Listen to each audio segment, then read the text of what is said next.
दोस्तों नमस्कार। खबर से खबरदार में जो कि वीकली अपना बुलेटिन होता है, मैं संदीप जोशी आप सभी लोगों का स्वागत करता हूं आपके अपने यूट्यूब चैनल मार्केट गुरु फाइनेंशियल ट्रेनिंग सेंटर पे। दोस्तों 2 दिनों के लिए मॉनसून ट्रैक पे क्या किया, मैंने जैसे टेलीग्राम में लिखा इधर बाढ़ आ गई और फिर से वही रीज़न है। हिंडनबर्ग अपना एक वाहियात सा रिपोर्ट लेके आया है। अभी के लिए तो मैं इतना ही कहूँगा और आज के अभी के इस वीडियो में हम समाचार लेते हैं सभी एंगल से। सभी बातों के बारे में चर्चा करते हैं। सेबी, हमारे रेगुलेटर इंटीग्रिटी, हम जो मिडिल क्लास एज ए छोटे-छोटे रिटेल इन्वेस्टर्स, मैं इन्वेस्टर्स की बात कर रहा हूँ।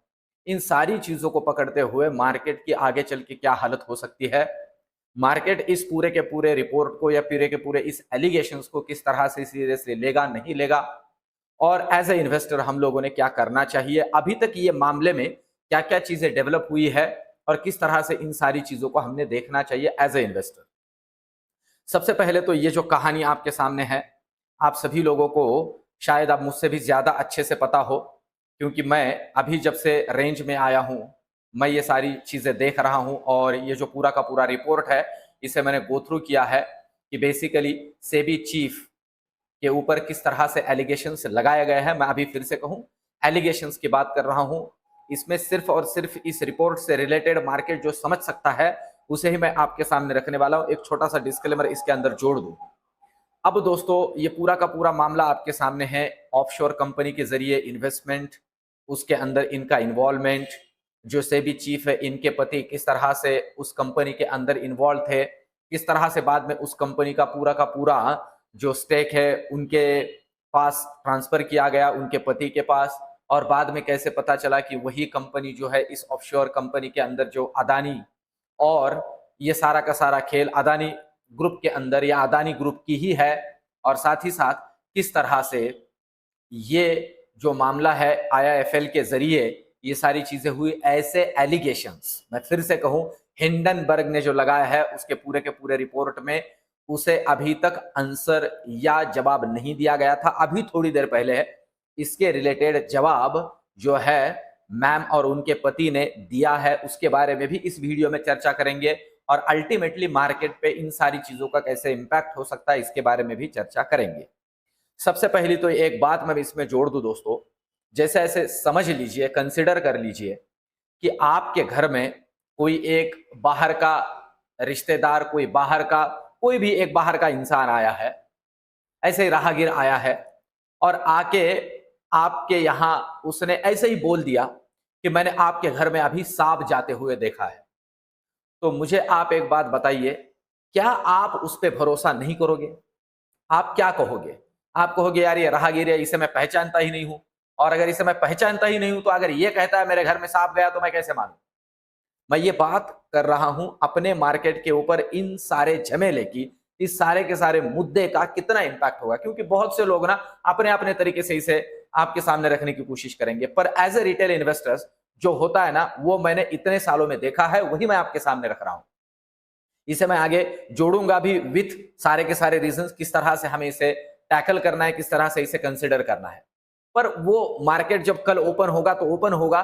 पर एक बात मैं इसमें जोड़ देता हूं कि जो हमारा टेंडेंसी है, वो टेंडेंसी क्या है? अगर ऐसे कोई राहगीर भी हमें बता दे कि यार आपके घर में मैंने सांप जाते हुए देखा है, तो हम अलर्ट हो जाते हैं। देखिए, कभी भी अफवाह का निगेटिव इंपैक्ट जो है वो सबसे ज्यादा होता है, सबसे ज्यादा होता है। देखिए, मार्केट के अंदर मार्केट अब ये नहीं समझेगा, इसीलिए तो हम इसे सेंसिटिव मार्केट कहते हैं। ये इतना सेंसिटिव कि बस पूछिए मत। तो कुछ लोग जो है ना वो कह रहे हैं कि नहीं नहीं कोई चिंता करने की बात नहीं है। अरे आप समझ लो, किसी बाहर की भी एजेंसी हो, फिर भी उसने अनाप शनाप भी कहा हो, पर वो कहा है सेबी चीफ के बारे में। और मैं आपको एक चीज यहां पे जोड़ दूं, अभी मैं उनके पति है, उनका जो रिप्लाई आया है आपके सामने रखता हूं। कुछ 15 पॉइंट्स में उन्होंने उसे एक्सप्लेन किया है कि भैया हमारा इससे कैसे कोई लेना देना नहीं है। पर देखिए, उसमें एक बात तो समझ में आ रही है कि भैया जिन कंपनियों के नाम लिए गए हैं इनसे इनका रिलेशन था। अब उन्होंने उसे एक्सप्लेन किया कि कैसे बाद में हमारा कोई लेना देना नहीं इन सारी चीजों से। तो उसके बारे में हम चर्चा करेंगे। वो रिपोर्ट भी मैं आपके सामने, वो जो उन्होंने प्रेस रिलीज लिखा है वो भी आपके सामने रख देता हूं। पर मेरी जो कहने की बात है अच्छे से समझ लीजिए। भैया ये अफवाह अपना काम जरूर करेगी। अब बहुत से लोग कह रहे हैं कि हिंडनबर्ग जो है वो शॉर्ट में बैठा हुआ, ऐसे वो बोल भी रहा है।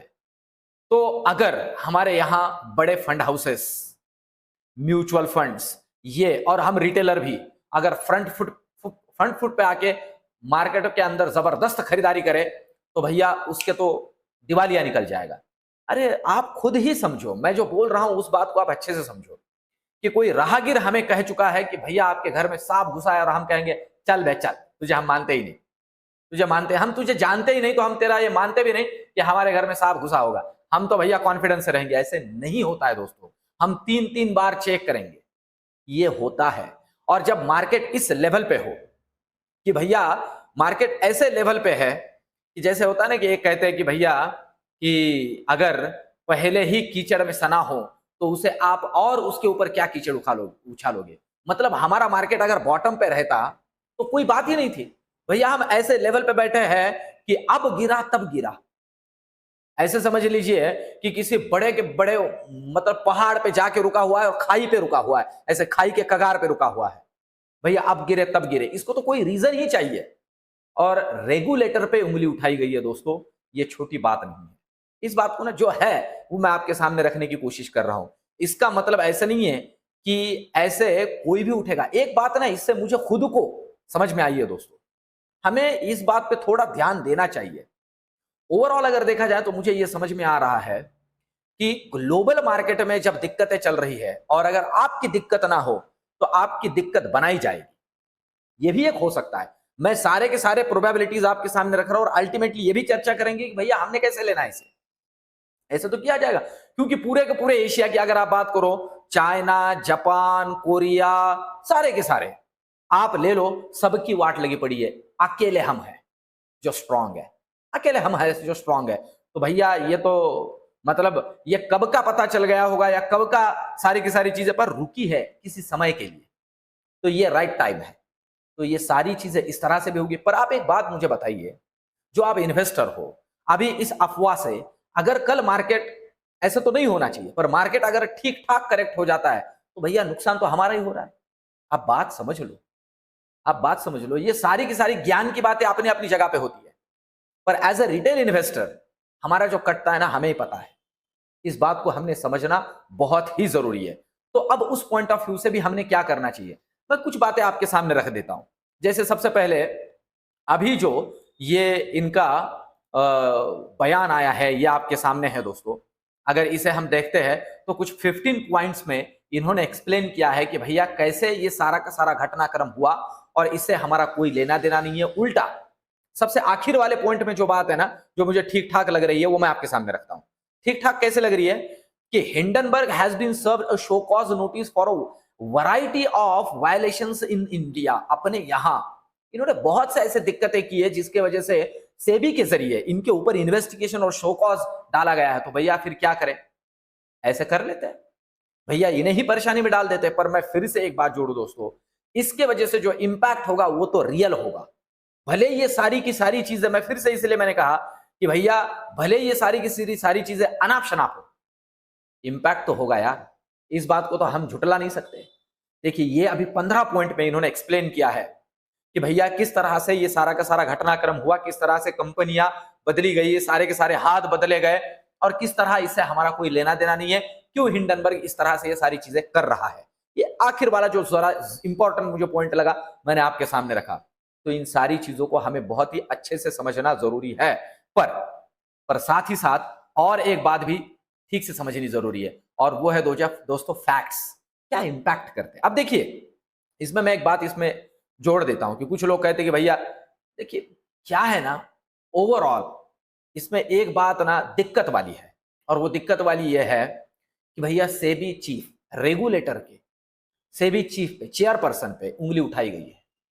और देखिए मेरा खुद का मैं पर्सनली कहूं ना, तो इससे रिलेटेड ना बहुत ही स्ट्रांग रूल्स एंड रेगुलेशंस होने चाहिए।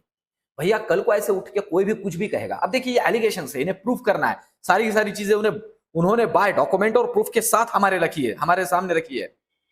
पर दोस्तों यहां ना बहुत ही दुख होता है कि हमें कुछ पता नहीं होता है, हमें कुछ भी पता नहीं, सारे रूल्स एंड रेगुलेशंस हमारे लिए है, ठीक है। इसमें मैं ये नहीं कह रहा हूं कि इसके अंदर जो भी कहा गया एलिगेशंस में ये सारी की सारी चीजें सही है, ये मैं पहले कह रहा हूं कि ये सारा का सारा फालतू अनाप शनाप काम होगा, पर दिक्कत अल्टीमेटली मैं जो बोल रहा हूं ना कि हमारे लिए सारी दिक्कतें हैं इसी वजह से कि कुछ भी हो जाए हमारे लिए दिक्कत है। अब देखिए मंडे अभी कल मार्केट में अगर कुछ भी इधर उधर हो जाता है और जो होने की प्रोबेबिलिटी बहुत ज्यादा है ना, ये बोलने वाले लोग कि भाई हम फ्रंट फुट पे खेलेंगे, अरे बहुत मुश्किल होता है भैया, ये बहुत मुश्किल होता है।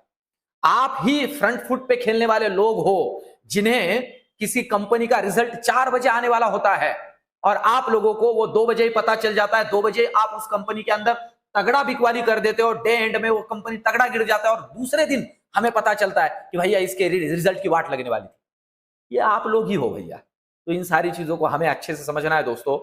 अब देखिए मैं अगर बात करूं कुछ प्रीवियस रिपोर्ट्स की, कुछ प्रीवियस बातों की, तो देखिए ये जो है ना, ये आप देख रहे हो 24 जनवरी 2023 को ये रिपोर्ट आया था और उसके बाद से जो इंपैक्ट हुआ है ना, तकरीबन मैं आपसे कहूं ये था 18,200 का लेवल और यहां से जो लो मिला था मार्केट के अंदर वो था तकरीबन 17,200, 1000 पॉइंट का गिरावट निफ्टी में था। पर मैं आपसे कहूं ये एक कंपनी से रिलेटेड एलिगेशंस थे, कंपनी से रिलेटेड, वो कंपनी जितना इंपैक्ट कर सकती थी उसके वजह से ये सारी चीजें हमने देखी थी। इस बार सेबी चीफ के ऊपर एलिगेशंस है और इसे आंसर किया गया है। मैं फिर से कहूं इसे आंसर किया गया है। अब इसके बारे में हम लोगों ने सोचना है कि भैया हमें कितना इन सारी चीजों को सीरियस ले लेना है। पर एज ए इन्वेस्टर, इसमें मैंने जोड़ा है कि इन्वेस्टर्स ने क्या करना है। मैं आपसे कहूंगा दोस्तों, एज ए इन्वेस्टर्स हमने इन्वेस्टेड रहना चाहिए। मार्केट के अंदर हमने पैनिक नहीं करना चाहिए। इस तरह के एलिगेशन, इस तरह की सारी चीजें अपने मार्केट में होती रहेगी। हम इन सारी चीजों से ऊपर है और अभी हम हमारी स्ट्रेंथ पूरे वर्ल्ड को शो कर रहे हैं, इसलिए ये लोग लग रहे हैं, इस तरह से भिड़ रहे हैं हमारे साथ और ये चाहते हैं कि हम वीक हो जाए। एज ए इन्वेस्टर, मैं फिर से कहूं, एज ए इन्वेस्टर्स हमें पैनिक नहीं करना है। For a time being in सारी चीजों का इंपैक्ट मार्केट के ऊपर होगा, खास करके इस पॉइंट ऑफ व्यू से होगा कि भैया जहां है वहां से अभी के लिए इन सारे के सारे कंफ्यूजन के झमेले में अपना अपना प्रॉफिट बुक करके निकाल लेते हैं, क्योंकि हम बहुत ऊपर है।